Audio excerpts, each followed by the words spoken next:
shoot. Start. I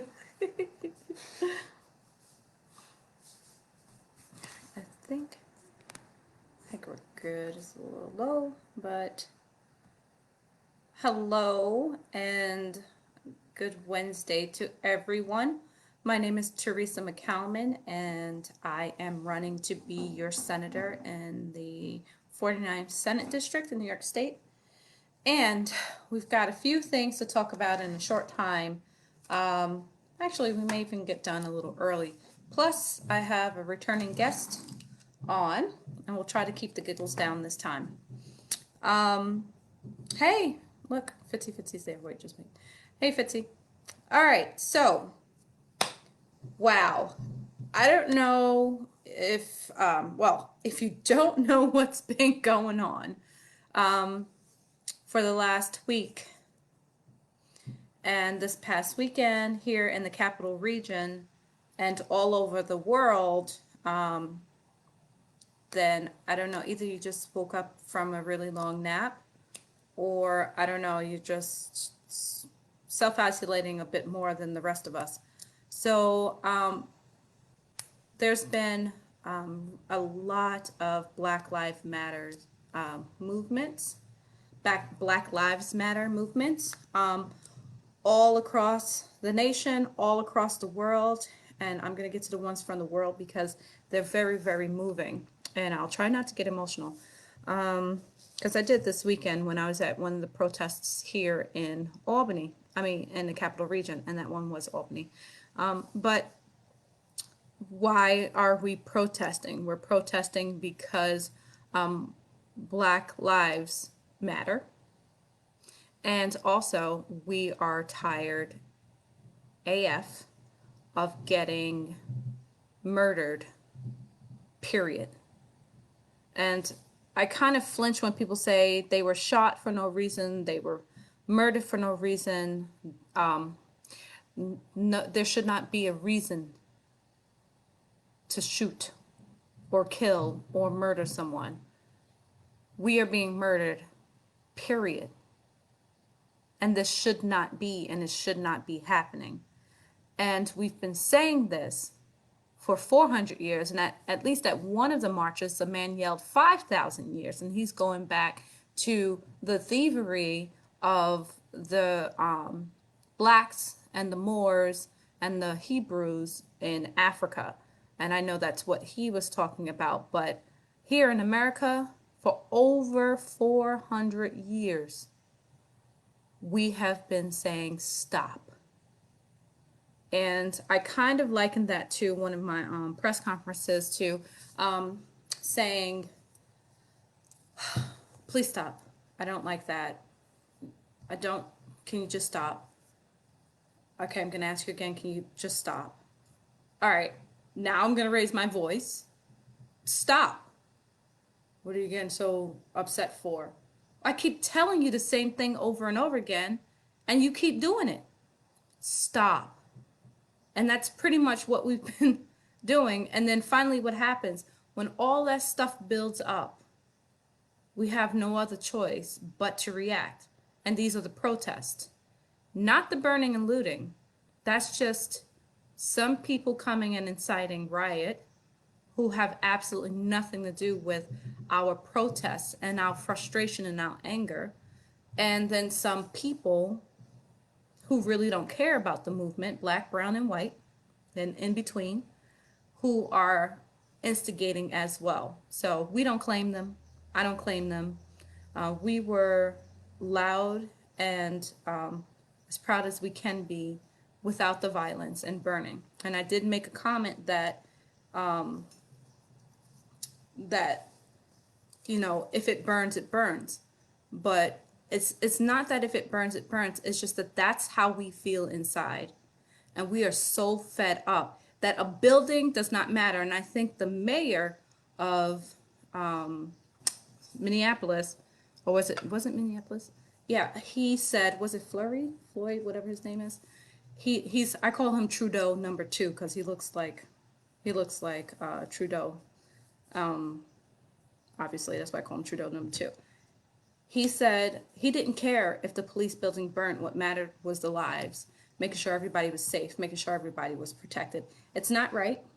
It's not right that they're burning down businesses, because I know I have friends and family and neighbors and people that I know who own small businesses, brick and mortar, and it hurts to see your hard work go up in flames or being destroyed, being attacked by looters and rioters.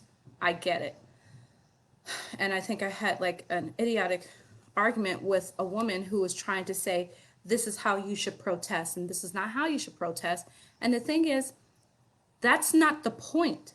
The point is to disrupt and interrupt, because lives have been disrupted and interrupted. That is the point. Not whether or not you protest in a straight line or in a diagonal line, diagonal, that's so funny, in a diagonal line, or if you protest with violence. And that's not, actually, that should never be the point. But the point is that we are here to get our voices heard for the last damn time, because we are fed up. We are fed up. So if you haven't joined a protest, there's been ones going on since last week. There were a few today. I heard reports of them. And I think Trump Tower is burning in New York City. And one of my students told me that this morning as I was teaching, and I was really surprised. And my reaction was like, whoa, oh, so they got him somewhere. And then I said, oh my gosh, wait, there are people in that building. I really hope they got out, okay. So if anybody heard about the Trump Tower burning, I forgot to look it up. I was busy with class and other stuff, so before I did tea. So if you know, please drop a link or something in the comments. And I just want to say, keep protesting, keep fighting with your voices, and keep marching, keep disrupting, because we cannot stop. And if you want to be an ally, I know one of the young ladies who happens to be a white female, she, white woman, she messaged me and asked me if I were going to be at a certain protest this coming weekend. And I said, yes, I'm going to be at as many as possible this weekend to support my community and the communities all around us. And she asked how she could help. And I really felt that, because there's also something going around. It's not just something, but it's very powerful. And it's not something that I thought of, but they said, if you want to help Black lives, follow Black women, follow the lead of Black women. And at first I looked at it, from afar, and then I said, oh, wait, I fall into that category of a Black woman. Don't walk around every day saying, yeah, I'm a Black woman. But I was like, oh yeah, that's a good idea. If you want to know how we mother, how we nurture, how we take care of, how we ride with, how we roll with our community, our children, our fathers, our brothers, our sisters, our family, our friends, yeah, take our lead. I had to tell that to another white woman who was complaining to me at the Schenectady one about something that happened to her personally. Now, usually I listen, but I had to stop her and say, listen, today's not about you. So take it back inside, hold it for a minute, and let's focus on what we're doing here. And then she said, you know what, you're right. I know I'm right. So let's focus on today and Black lives. And I think she realized that she was, exuding privilege at that moment, and it wasn't about her. But she apologized, and not mad at you. You didn't realize what you were doing. And I think that's what we have to do. We have to hold our friends, our family, our loved ones, our spouses accountable for the things that they do and say. I've been held accountable plenty of times by my friends and family for not realizing the words that I'm using and how they're offending and hurting. And it takes a lot to say, oh yeah, I was wrong. But once you get used to doing that, you grow, you learn, and you learn to love other people who don't look like you, walk like you, dress like you, pray like you. So it's something that we all need to practice. All right, enough rambling. We're going to talk more about Black Lives Matter movement and participating in the protest. But I want to also say tomorrow I'm going to be in my first forum for this democracy, and probably the only one, with the League of Women Voters. I'll be speaking to my, I will be debating somewhat. It's going to be virtual on Zoom, I think, or maybe WebEx, I'm not sure. I think it's Zoom, on League of Women Voters forum, and I think my team may be putting that info in the comments. Hold on, let me look. It's specific businesses. Yes, it is specific business. Hey, Mendo, I'm sorry, I didn't see you. I didn't scroll down. Hey, Tara, you got my, oh, thank you. Thank you. So yeah, League of Women Voters Forum tomorrow. I will be at a few of the protests in the next couple of days. I'm still recovering from Saturday and Sunday it was we protested.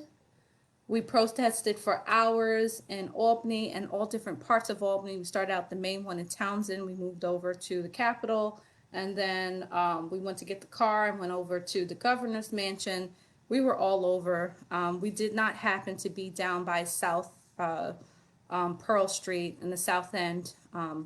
We weren't there at that protest, and my heart, of course, goes out to all those who were peacefully protesting and then were so disrupted by instigators, whoever those might be, and that's another story for another day. So, and I've seen everyone who has been protesting all over for the last couple of days, and I really wish I was with y'all. So again, the forum is tomorrow. We'll be talking about the issues, debating with my opponent for the primary. He's been very, very quiet for the last, I don't know, since what's been 5 months. It was pre-COVID. So filed the petitions and then went just absent, and then showed up like last week or about a week and a half ago and said, oh, by the way, I'm running. So, and my thing is this: if you want to put yourself out there as a leader and you want to be the senator of a people, you need to be there before, during, after, every day, all day, as much as you can. Not all day, because we work, but as much as you can. You need to be in the community, on the ground floor, understanding the people's needs. It's not enough to say, I'm going to be your senator and these are your issues and this is what you're going to be talking about. That's not how these things go. No. You need to carry the voice of the people. They tell you what's of interest to them and what's important to them. And then you go up there into the Senate chambers and you say, this is what my people need and what they said they need and what they want. That's what you do. But who am I to actually school my opponent? Let him do him. All right. Also, we need volunteers. We have kicked up our GOTV weeks ago, and we are ramping it up more and more every day and every week, and we need to call because we can't knock on doors. So we have to call. And I know some of you who are used to volunteering in a campaign usually volunteer, and you have the choice of making calls, writing letters, knocking on doors, hosting events. We still need people to host events, fundraisers, house parties, meet and greets. We have so many people we need to reach out to. So if you want to be a host and you want to do a virtual party, please invite all your friends. You say, Teresa's, the candidate that we've been waiting for, so come and meet her. Yes, please host. You can connect with my volunteer coordinator. One of my volunteer coordinators, Heather, and I think her information is going to be in the comments. And or you can email me at teresaforsenate@gmail.com, and that's also going to be in the comments. My team will put that up there. And if you want to volunteer for anything except knocking on doors, we're not knocking on doors, please volunteer. Okay, and one last thing before my guest comes on. Thank you, Mendo. I need 10,000 more votes. So, all right, 10,998 because I have yours and Tara.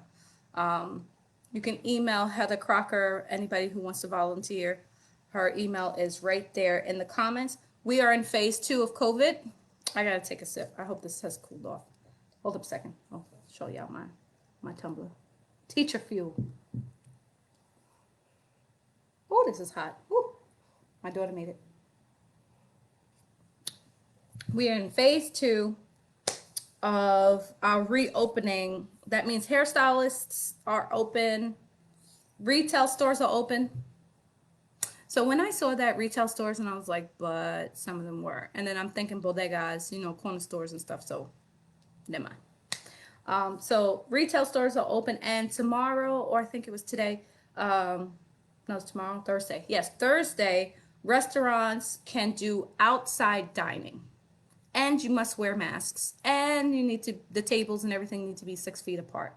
So, but we have all of that on our COVID-19 resource page. If you want more details, go there, scroll through, and everything's there. And we've tried our best to update whatever sections of the district have updated their info on COVID. So if it's been updated, it's because they've updated it. If it has not been updated, it's because they have not updated their information. So we try to keep everything to the day. So if anything happens today, you will definitely see it tomorrow, or at least the same day. So we try to keep everything updated to the day. Okay, so my guests, it was supposed to be 2 guests, but one guest said, never mind, no thank you, because she is busy still celebrating her birthday. She does say thank you to all of you. I think it was like over 300 people who said thank you, happy birthday to my baby. Most of that usually goes on my personal page, but I was feeling really, really joyous on her reaction to her birthday during COVID. And she actually said she wanted more birthdays like that because her friends could actually be home and attend her birthday party. So she was kind of happy that her friends were able to celebrate, even though they couldn't really like hug and stuff. But she was really happy with how her birthday turned out, as you all saw with the picture. So my youngest, who is now 14, she is not joining us, but she said thank you to everyone, and she is playing her new toy game system that her sister got her. Okay, so my other guest, however, is my 16-year-old again, Kenny Winnie. Scoot over, Kenny. Kenny, Annalisa, and she was with us at the protest, and I asked her, I said, hey, do you want to do tea again with me so we can talk about our protest as of Wednesday? Oh, okay. I'm sorry. I'm reading the comments, and my team's just putting up updates about COVID. Yeah, so I said, do you want to talk just briefly about, participating in yet another protest, but this one was it the same as some of the protests that we've No, been in? it was the best protest I've been to. Why? I don't know. I just felt like all the other protests, even though they were important, like gun violence and women's rights, I feel like I connected more with this protest. So it was more exciting. Why? What did you connect with? Um, I don't know. It's just it's more personal because a lot of what we were protesting about could happen to me or Zoya or you, any like we could it just could happen to any of us. Stop adjusting yourself. You're fine. Sorry. That's what I was giggling at. Oh. Yeah. So yeah, you're right. I've been to protests, boycotts since I was young. Not that I'm old, but when I was way younger, probably younger than you, Kenny. Mm-hmm. And I will say, as impassioned as I was in those, I was very emotional in this one. I think because I started thinking about my son. Yeah, whenever we go to the stuff, I think about our family, like how sad I would be if any of that happened to you guys. Yeah. So when everything started burning, and someone had made a comment under one of the posts about, the rioting and the burning and the destruction. And some beautifully angry black woman said, if someone killed my child, you are darn right that things are going to burn, especially if there's no justice. Mm-hmm. And I felt that because I said, oh man, I remember telling you guys when you're younger, you were like, why can't I go to the store by myself? Why can't I just walk down this dark alley? I'll be fine. Why can't I do this? And I would always say, because you guys don't understand what I would do if anything happens to you. I think it's just a mother's, love. We're like, I'm Mama Bear. And I've said this before. Don't mess with my kids. Don't even mess with my kids' friends. Don't mess with any of the kids in my neighborhood or my community. I get really impassioned when their lives are threatened. So, I mean, I won't burn anything down. I've threatened that.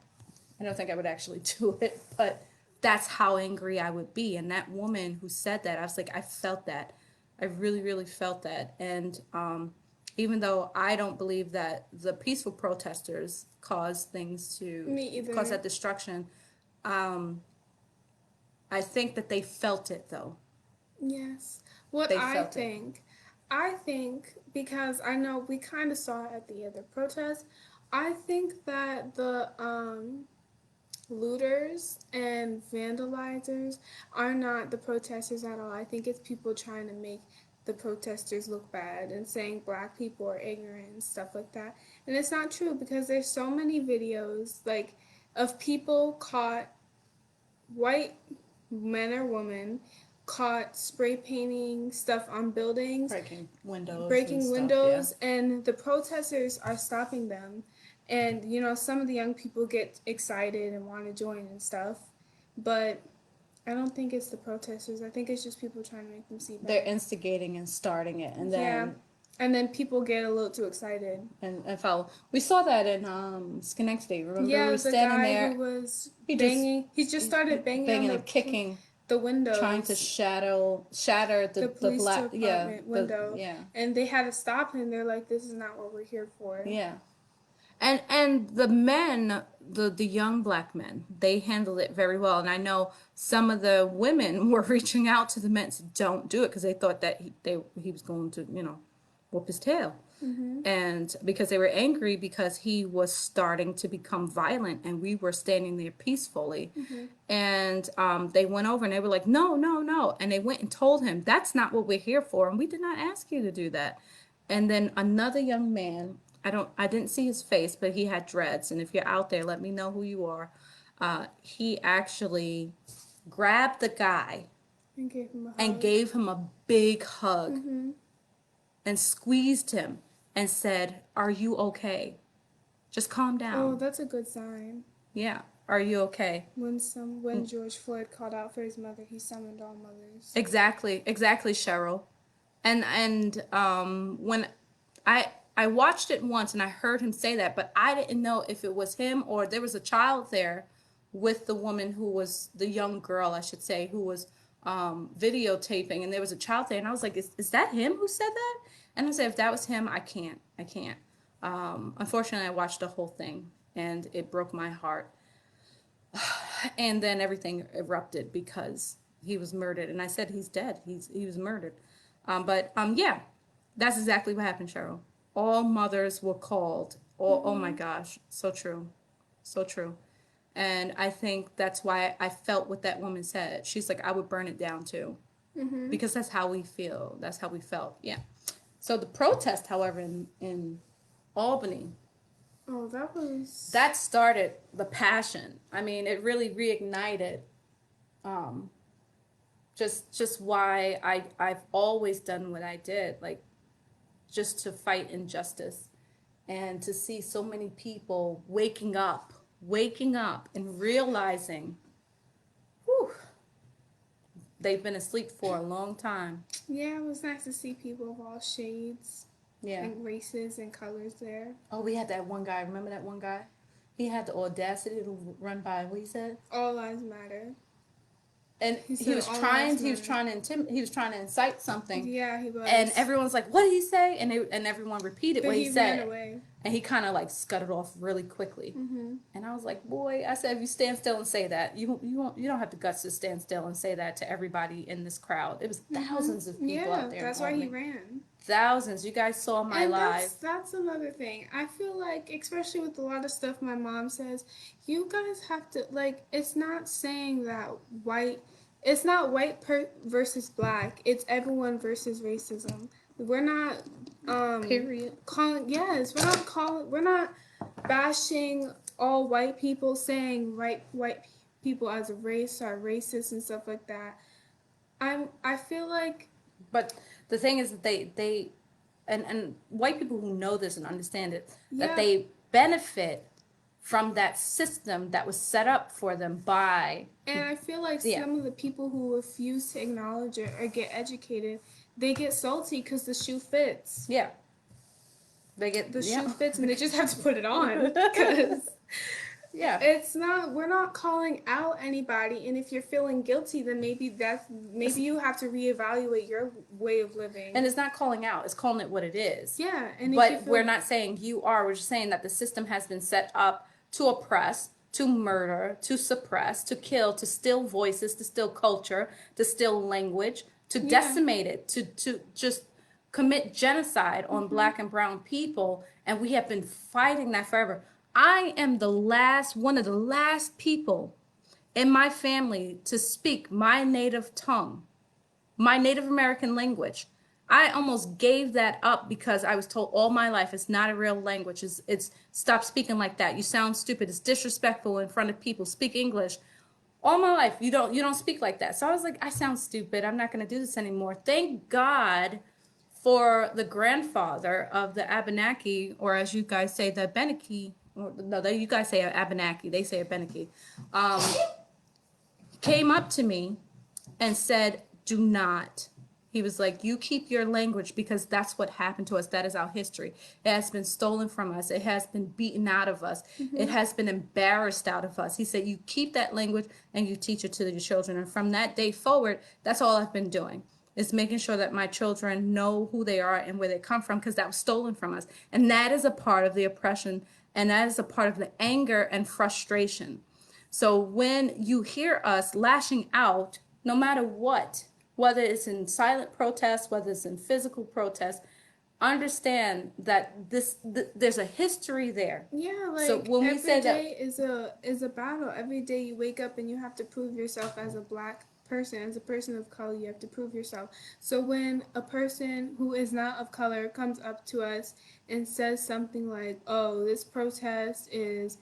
It's not needed. Maybe you should try doing this, that, or third. No matter what we do, our voices are not going to be heard just because we're a person of color. You're going to say, oh, you throwing the race card again. Exactly. It has always been the race card. And people who aren't, and if you're not a person of color, then you should be using your privilege to help get our voices out there instead of going against us Cheryl. And saying all lives matter. Yeah. All lives can't matter until Black lives matter. You took the words out of my mouth, babe. That's my baby. You see my baby?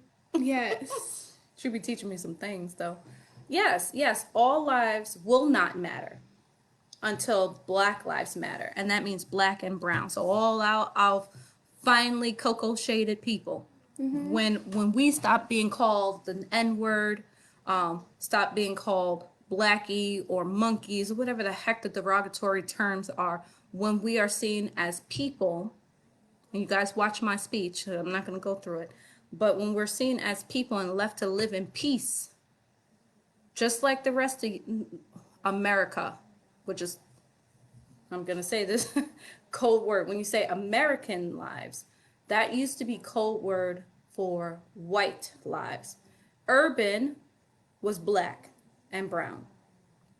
So when we say Americans, it needs to now start being more inclusive and saying all Americans. It is only here in America that black people are not called Americans. They're called African something. Yeah, African or Latino American. something.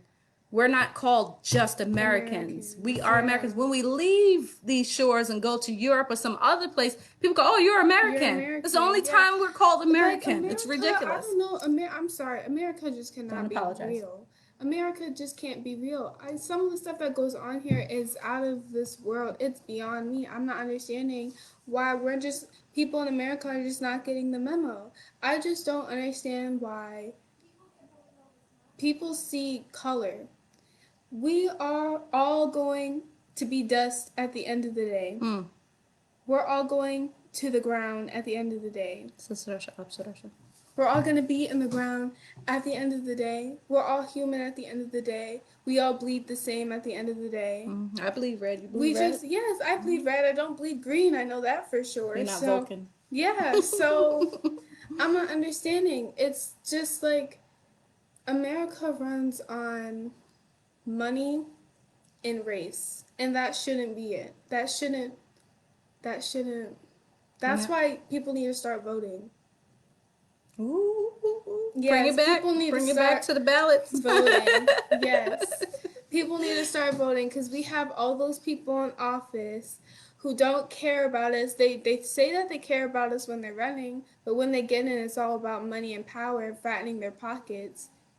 But they don't care about us. And if you don't think your vote counts, your vote counts. So, especially in local races. Exactly. So you should you start telling your children to vote, register your children to vote when they're old enough. Or bringing them in. You guys have been at the voting polls. When my mom and dad go to vote, they bring us with them and show us how to do it. And you guys do your own voting? Yes. On their little, they usually have like a little piece of paper. Yeah.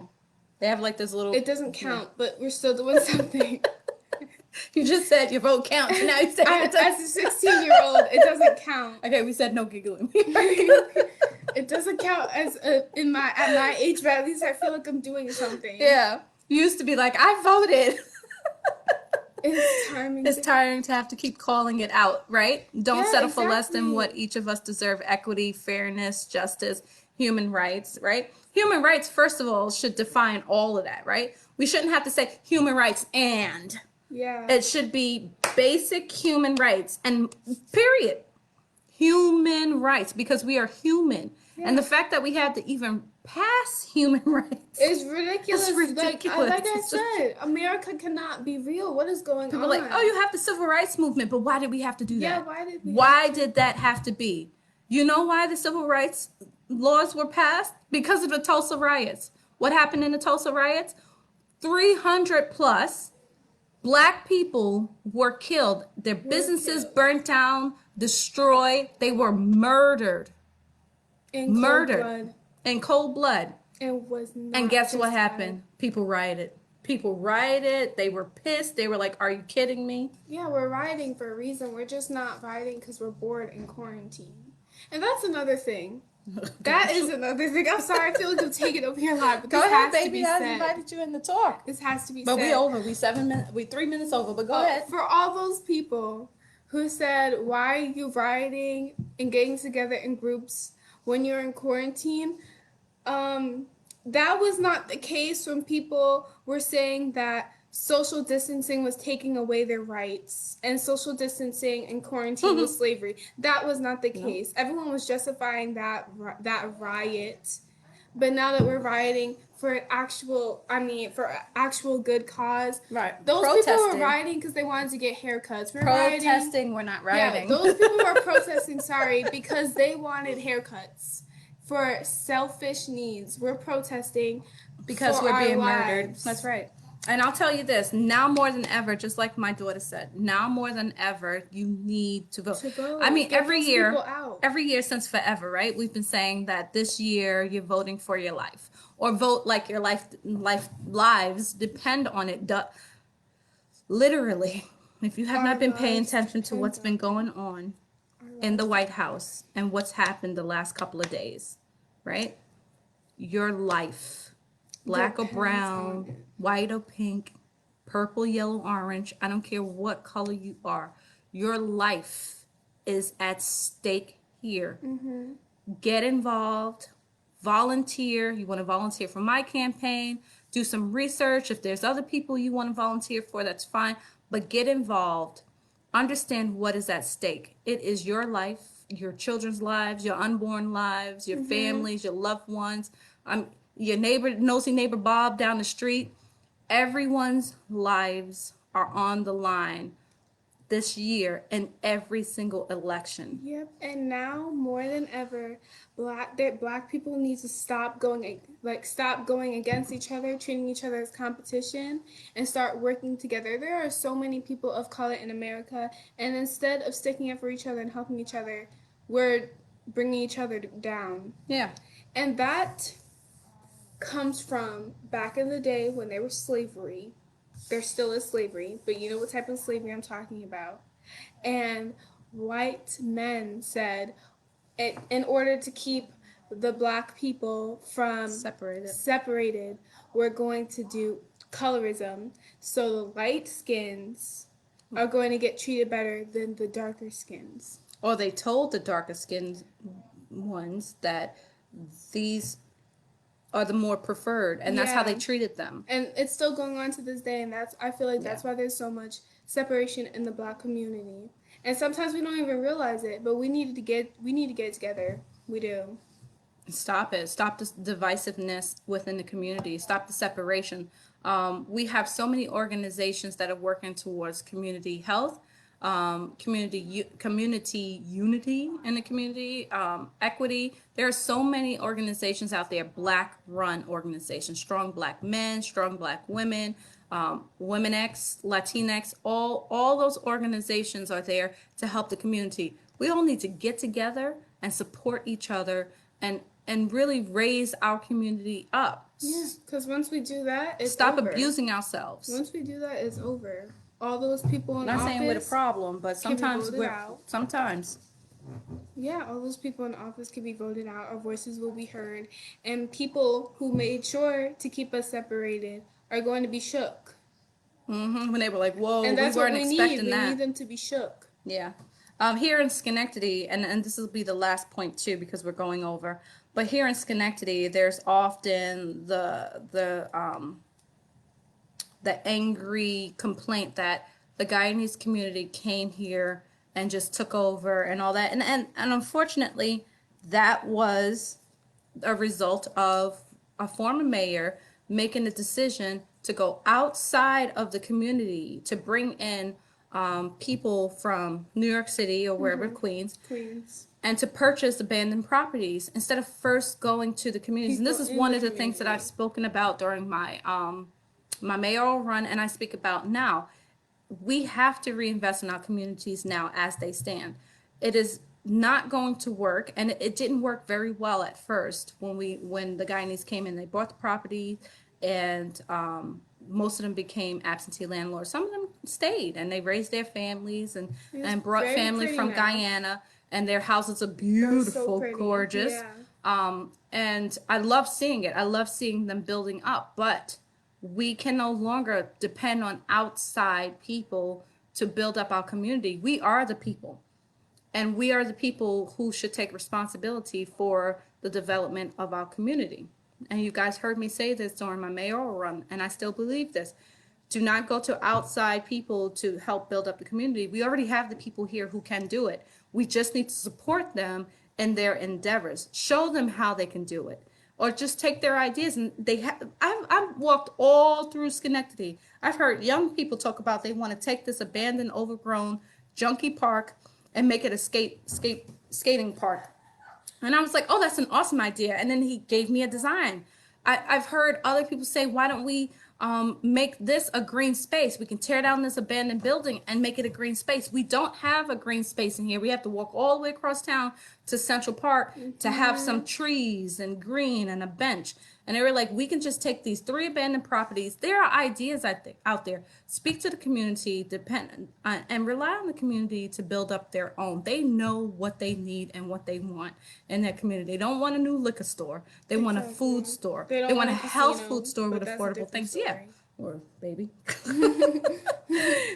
So, and then if this pandemic has not shown anything, it's shown that some things are not sustainable and not reliable during any emergency. If you notice what businesses were actually deemed essential and which actually did not falter during this pandemic, those are the things that we need to continue to invest in. Food stores, corner stores, bodegas, because we need those, because we can't have food stores on every corner. Yeah. But just certain things were left to be during this pandemic, and other things did not survive. So we need to question ourselves, what's more important for our communities? Okay. Ooh, one more thing. No, Notes. it's 39 minutes. I'm sorry. Keep notes. Like, make a mental note on how silent your community leaders are. Woohoo! Oh, Kenny. Ooh. Make a mental note. What you talking about? Okay. But that's for a different line. What? Yeah. Who has been out there on the oh, Cheryl, I didn't even see. Enjoying hearing you talk with your lovely young one. I worry for my biracial and nephews. This fight never ends. I'll tell you this much, Cheryl. If he is black, he is black. No one's gonna stop and say, "Oh, are you biracial? Your mom's white or your dad's white." They're not gonna stop and ask. Gonna see a black child. They're gonna see That's it. That's all. And even if you say, "Oh, his parent," and it's sad that we have to make that distinction, right? All the time. By the way, he has white parents or something like that. It's really, really sad, but that's the society today, and that's what we want to change. That it doesn't matter if his parent is white or black or something else or mixed. It shouldn't matter. I went through that growing up. As brown as I am. I was not accepted by the brown children. I wasn't accepted by the white children. I got called mulatto. I got called half-breed. I got called so many derogatory terms. It was disgusting. And I did not understand it. And I asked my mother what was the problem. Why was I called mulatto? Why was I called half-breed? What was the issue? And it's because I didn't look like them. And I didn't speak like them. And I didn't even understand that I didn't speak like them. But it's just that difference, and they didn't understand it. And that's where we have to educate, and get rid of these distinctions. You are you, and I am me. That is your son, your nephews, and that's it. And it shouldn't be a quantum matter at all. And when she say our children are our future, yes, from what I'm seeing these past days of crisis and action, I believe we will be in very good hands. Yes. Right? But we also have to keep being that example. We have to keep supporting them. We need to vote for Teresa. Oh, yes. Yes, Spread Cheryl. the word. Thank you. Spread the word. And guess what? For campaigns to run, I need money. So please, I need to raise more money because there's a lot of people who cannot be here and watch, the dialogue with me and my daughter, my dialogue with you. And because they don't have internet access, or they're at that last mile where they have like a very slow internet connection. And sometimes they just don't have internet. They're out there in the boondocks and they don't have telephones or cell phones, and we need to mail. So we need to send out mailers to let everyone know that they have a choice this year. And I am here to help you save your life, the lives of your children, the lives of your community. I am here. I do the work. I get it done, and I'm not afraid to get my hands dirty, even in heels and a cute dress. I'll do it. Right? I've done it before. I promise you I have. Okay, so we're going to end this because we're rambling on now. Just remember, tomorrow is the League of Women Voters Forum. I will be seeing you out there in the streets. We're going to be protesting. I'm not going to do it in heels. I thought about it the other day, but I'm not going to. My daughter is standing right here. She said, thank you to everyone for all the happy birthdays, especially friends and family. And volunteer. Teresa for Senate at gmail.com, teresaforsenate.com. Donate. Please volunteer as well. Okay. And remember, hold up a second. I didn't mean to do that. Stay safe, stay healthy, and drink tea. You remember that one? You remember it that time. Yes, drink tea, people.